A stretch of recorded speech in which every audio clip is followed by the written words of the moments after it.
I'm Emily, and I'm going to give you a tour of the East Missoula Community Garden. To start, we are at the shed, and the shed is locked. You should receive the combination for the lock in your email. If you have any questions, you can always reach out to our office. There's also the way to lock the shed is by spinning the numbers here, pushing down on the lock while you spin the numbers, and that'll lock it. So whenever you leave the garden, make sure that the shed is locked. Inside the shed, we have lots of helpful resources for you. We have a whiteboard for garden messages. We also have a chalkboard on the outside that you can leave messages here. We have in case of emergency, the address of our garden site and some resources for you. And if you ever experience an incident at the garden, we want to know about it. So you can fill out a form with this QR code, or you can find that form on our website as well. We have our staff contact information here. We also have our leadership committee information here. So the leadership committee are gardeners that volunteer their time to work with Garden City Harvest and helping us keep eyes and ears on the garden. They're great resources for you as a gardener. So if you have any questions, don't hesitate to reach out to the leadership committee. They also organize a lot of fun garden events like potlucks or work days, and they will organize volunteer work groups as well. And we're always looking for more hands to help us on the committee. So if you're interested in helping out more at this garden, please reach out and let us know. We also have some other important information: an incident response plan, information about bindweed, which is a nasty perennial weed that we do have at this site. So if you see bindweed, we actually want to throw that in the trash can, which we have right over here. So you can also throw other garden trash in here as well. Us staff will pick it up periodically. If you have time and capacity to take it home and throw it in your trash, we also really appreciate that. We don't pay for regular trash service here, so everyone chipping in really makes a difference. If you see any flowering knapweed, that's another noxious weed that we want to throw away. So bindweed and knapweed can go in the trash can. And I'll talk a little bit more later about what we do with our other weeds like dandelions and grass or anything else that you might find. Let's see. Okay, come on in the shed. So in the shed, we have a bunch of tools that are here for you to use at the garden site. Please keep them on site, and when you're done with them, please put them away in the tool shed. That'll keep them lasting longer instead of leaving them out in the sun and rain. We have wheelbarrows, garden carts, we have a weed whacker and a mower to help mow and weed whack the grass pathways and around the perimeter of the garden. This is actually a volunteer team, so you can sign up for a week or two to help with mowing and weed whacking at the summer if you're excited about that. At the garden this summer if you're excited about that. And then we have all of these tools here that are just here for you to use. There's a bunch of hand tools.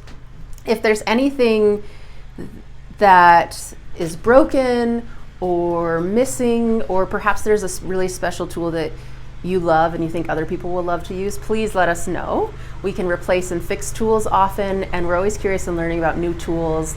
And we do have a small tool budget, so we sometimes are able to buy new tools for the garden. Let's see. Oh, we have garden gloves, sprinklers. Really just help yourself, and you're welcome to use anything in here. On this side, we have, let's see, to start, we have our volunteer teams. Oops. I usually leave the lock hanging on the shed, but for this demonstration purposes, still have it in my hand. So these are sign-up sheets where you can volunteer to help with some of our communal areas. So we have a salsa garden this year. There's a pollinator garden that I'll point out to you. We've got raspberry patches. You can volunteer to just help with cleaning up, like walking around and picking up micro trash, organizing the shed. This is our mowing and weed whacking team. And we also have a compost stewards team, which I'll explain more later. But all of those signups are here. We also have a log box. So anytime you chip in with the Greater Garden, we want you to record the time that you spent. We use this information for grant reporting, and it also helps us get a sense of what people are doing.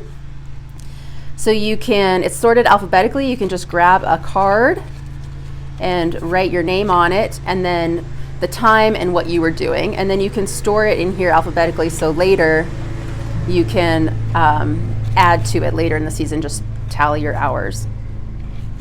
So please do this. We are asking everyone to chip in 3 hours per season, so that could look like 15 minutes here and there throughout the season, or maybe chipping in at a couple work days in the spring and fall to log those 3 hours. We also have whiteboard markers. We have a seed box. So these are all free seeds, thanks to Five Valley Seed Library. You're welcome to take these and use these in your garden. There are more seeds at our main office, which is at 1657 River Road. Five Valley Seed Library is a separate organization, but we house them in the Garden City Harvest office. There's also a library at the public library and the library. So if you're looking for more seeds, stop by there. This is pretty picked through at this point in the season, but we usually stock them up in the spring, and then we take them back to our office in the winter. Let's see, there's other gardening resources here, more trash bags, a first aid kit. This resource binder has tons of gardening guides as well as our sustainable growing guidelines. So this is what we are asking everyone to follow. Most importantly, they're really similar to organic growing guidelines.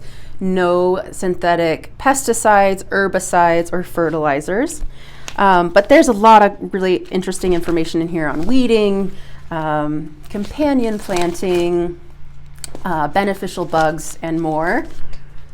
So take a look there. If you're new to growing here, there's also a helpful guide about telling you when to plant and when our frost-free dates are. Okay, I think that's everything in the shed. There's a couple more things outside the shed that I want to point out. Over here, where these pallets are, is where we will store trellising and tomato cages. Right now it's cleared out because they're all in the gardens, but in the fall you can store materials here. And if you're looking for some extra free materials for yourself, check here. If you happen to buy your fancy tomato cages or some other trellising that you don't want to be communal, I recommend storing them neatly in your plot at the end of the season, because this is a communal, like, free-for-all pile that will build over time. And then we have a rock pile, and there's another one on the other side of the garden, but you're going to find rocks in your soil, and we don't want you throwing those in the pathway where they become tripping hazards or very serious and dangerous hazards for mowing and weed whacking. So if you pull rocks out of your garden, please put them in the designated rock piles. One other thing about rocks, our soil is just naturally rocky, and I would say rocks that are smaller than a golf ball are really not a problem. We don't recommend sifting your soil because it disrupts the natural soil structure, and small rocks are actually good habitat for little bugs and worms and other animals in the soil. Okay, on this side of the shed, right over here, speaking of animals and little insects and things that are good for the garden, we have a native bee house. And so staff will check on this and kind of restock it every spring, but this is for a lot of our native stem nesting bees. And we also, you want to sneak over here, I'll show you the raspberry patch, which is pretty small because this garden just got started, but this is our communal raspberry patch. So people are volunteering to help weed and water it, and then we'll all be able to share in the raspberry harvest for years to come. And then we have these raised beds. So these are rented to folks who can't garden on the ground, and they're available to rent in sets of 2 or sometimes 1 if a person only wants 1. The surface here is a crushed sand, crushed granite material that compacts really well to be a sturdy, firm surface. And it's more accessible than our just bumpy, grassy pathways. That said, eventually this surface grows weeds pretty well. And so if you have some time and want to chip in and spend your volunteer time helping us with weeding the accessible surface here, we would really appreciate it. We recommend using a hula hoe but you could also use like a trowel or a hori-hori to pull out some of the big weeds as well. So usually people, who have these raised beds, it's really hard for them to get down on the ground and pull the weeds on the ground. So we ask others who can to help us out.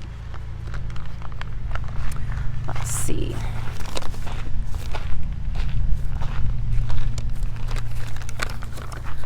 So this is our native pollinator garden. These are all native plants that will create good habitat for our native pollinators, which will just create a healthy ecosystem for our gardens. As I mentioned earlier, one of the volunteer tasks is watering and weeding it to keep it looking good and healthy. Watch your step, Kara. There's always tripping hazards in the garden, so be careful. We're gonna walk over and talk about watering.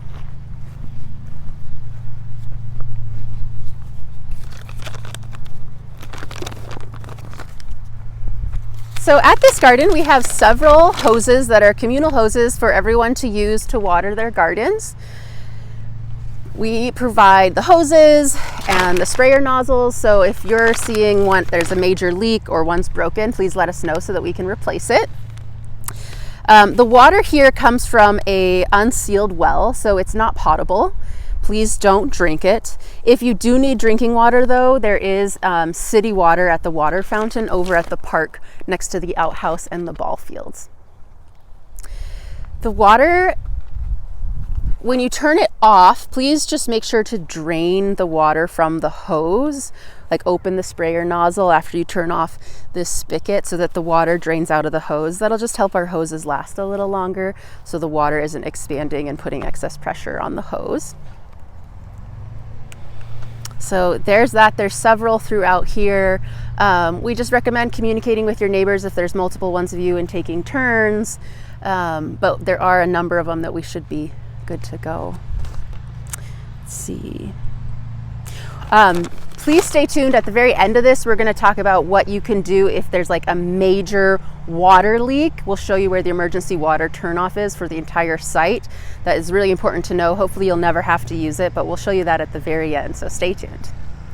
But while we're here, we're going to talk about compost. As I said earlier, I was going to tell you what we do with our weeds, and we have a goal at this garden to be zero waste. And so we're going to try to, besides our little trash can, compost everything in place here, make good compost that then later we can incorporate back into our garden beds and enrich the soil in our gardens. You get a little closer. So with a garden of 46 plots, it's really important for all of us to keep our compost piles organized, to follow directions and follow the signs to keep it working efficiently and smoothly. So at the top of this hill, the compost is all along this fence, but we'll start at the very top of the hill. There's actually nothing there right now because this garden is so new, but we want you to put any sort of stalks. So later in the season, when you're pulling out your garden and you have big kale stems or broccoli stems or corn stalks or big thick sunflower stalks, we want those to be separated into the stalks pile and later be chopped up into small, like fist-sized pieces and then added to our main compost pile. The reason for that is they take a long time to decompose and they need to be chopped into small pieces. And so one of the volunteer tasks will be chopping stalks, but if you have the time, please chop them right after you pull them out of your garden. So that's our stalks here, and there's helpful signs to tell you kind of what to do. But if you have any questions, please don't hesitate to reach out to staff or your leadership committee. We really want to make sure you feel comfortable with this and there's no dumb questions, so please reach out. And then next we have the start of our compost pile. So that is marked by our add compost here and our start sign. So weeds besides bindweed and knapweed can go into the start pile. They're just less evil weeds that we're not as concerned about. They'll dry up and break down in the compost. But you can also bring food scraps from home. So like your kitchen scraps, you're welcome to bring them here and add them to our compost. It'll help make good material. We do have a list on the back fence of what you can add. There are some things that you cannot add because our compost system won't be able to handle it, and that includes any meat products, any dairy products, and then we don't want any commercially compostable things like plateware, silverware, cups, things like that won't decompose in our cold compost system. Please remove all stickers, and please chop up big chunky things. If you have a whole watermelon, please cut it up or chop it up with a shovel so that it is in smaller pieces and will break down easier. Once this pile gets probably twice the size of this, 4 by 4 feet roughly, we're going to take a shovel or pitchfork, stir it around, incorporate some air, and then move it downhill to a cooking pile. So this is another area where people are having weeds dry out, and then they're layering that into the start pile. And so once that start pile's big enough, we'll move it downhill and just let it sit and do its thing. So that'll be our cooking pile. It does need to be watered regularly in our climate, so ideally it's like a moisture of like a wrung out sponge. You don't need it super soggy, but we have such a dry climate that we do have to water it to aid decomposition. And then once that starts looking like actual soil or compost, it'll get stirred and moved again into our finished pile. So our done pile will be here for anyone to add to their garden.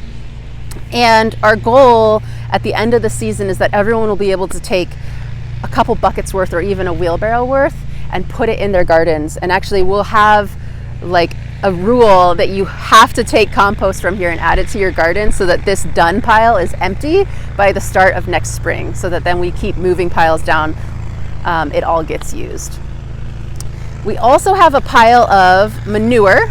At this point in the season, most of the manure is gone, but Garden City Harvest does bring in manure for everyone each spring, and we want you to add that to your garden before you plant, or maybe as you're planting, and that'll just add in some extra nitrogen and nutrients, because our vegetable gardens are pretty heavy feeders on pretty hard on the soil. So we give people 2 buckets worth of manure every spring. If you want to bring in additional manure or compost, you're welcome to, but please follow our sustainable growing guidelines and using nothing with herbicides or synthetic fertilizers. So keep your eye out for the manure pile in the spring. And that's our compost system. We do have a helpful blog on composting, and again, reach out if you have any questions and just follow the signs. I think lastly, I have just a couple more things for you. If you pull out anything that's woody, most likely it might come from these trees behind here, or like raspberry canes if you're pruning the raspberries. We have a separate pile for that. That's a habitat pile. So again, this is us trying to provide habitat for our native insects and pollinators, and that is located on this back fence. It's very small right now, but there is a sign there, so look for the sign, and that would be, like I said, woody branches, raspberry stems and canes, weeds, sunflower stems, annual flower stems, vegetable stems would all go in our stockpile along this fence here. I'm gonna maybe come over here, give you guys a nice look at this beautiful garden. Just some last couple things. You, once you're a gardener here, you're welcome to come and garden anytime that suits your schedule. We say the gardens are open from dawn till dusk. So in the summertime, that could be as early as 5 a.m. or 10 p.m. But this is your garden, so feel free to come and go as you please. Dogs are allowed, but they do need to be on leash, and you do need to clean up after them. No alcohol or drugs. And please just be a respectful neighbor. Pick up trash, clean up after yourself, say hello to your neighbors. The gates right now are unlocked, so if you do see anyone in here that maybe isn't following our rules, most likely they just don't understand what's going on, and we encourage you, if you feel comfortable, to go approach them, introduce yourself, explain that this is a community garden where people are growing food to feed themselves. You can point out the community plots if they are looking for a little snack to nibble on. But that's, we find, is usually really helpful in teaching people about the community garden. And people can apply for their own garden plot any time of year. So you can send them to gardencityharvest.org and click on the community gardens page to fill out an application so that they can have their own garden plot. Okay, well folks, that's most of what I have for you today. Stay tuned, we're going to walk out the west gate and I'm going to show you where the emergency water turnoff is. One of the most important things. We saved the best for last, so we'll see you soon. Hey folks, just the last couple things here. This pathway that I'm standing in on the west side and also on the north side near our drive-in maintenance gate, there is a buried gas line, so please don't dig here. You can still mow and weed whack, but no digging in these pathways. We don't want to hit that gas line. Also, we have an electric fence around the perimeter of this garden, and that is to deter any curious bears that we may see later in the season. Gardens, I have been told by defenders of wildlife who have consulted with us, are not really interested in gardens. They prefer garbage cans and chicken coops, but nevertheless, we want to be prepared. So there is a hot wire at the very tippy top of our fence. It is off right now. We'll turn it on once we have a lot of vegetables and compost on site. And that's something that staff will manage, so you don't need to worry about it. But we just want you to be aware of that so that no one's, trying to climb the fence and give themselves a little shock. And we want you to know that we're taking proper precautions with bears. So right out here is the emergency water turnoff.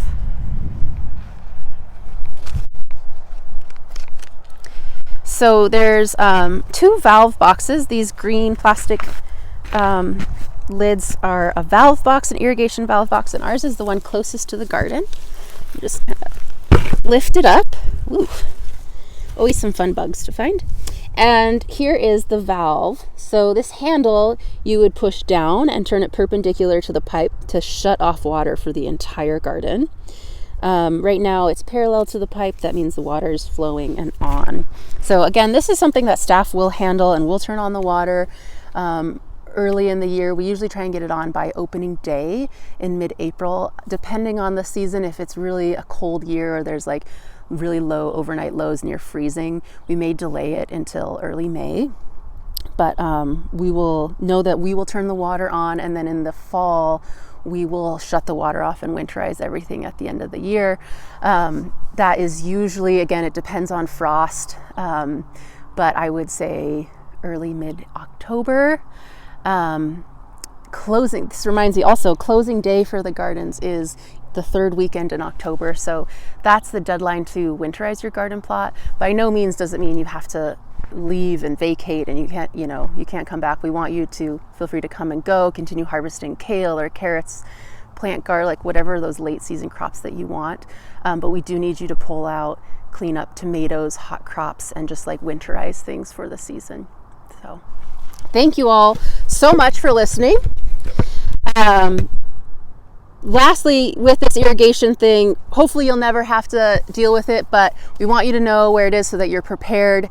And if you do see this major leak, we're talking about like major flooding or like a geyser of water, turn this water off and then let Garden City Harvest staff know as soon as possible. If you can't reach us, you can try county parks, but we will be your first point of contact to come and make any sort of repairs needed. So thank you and happy gardening.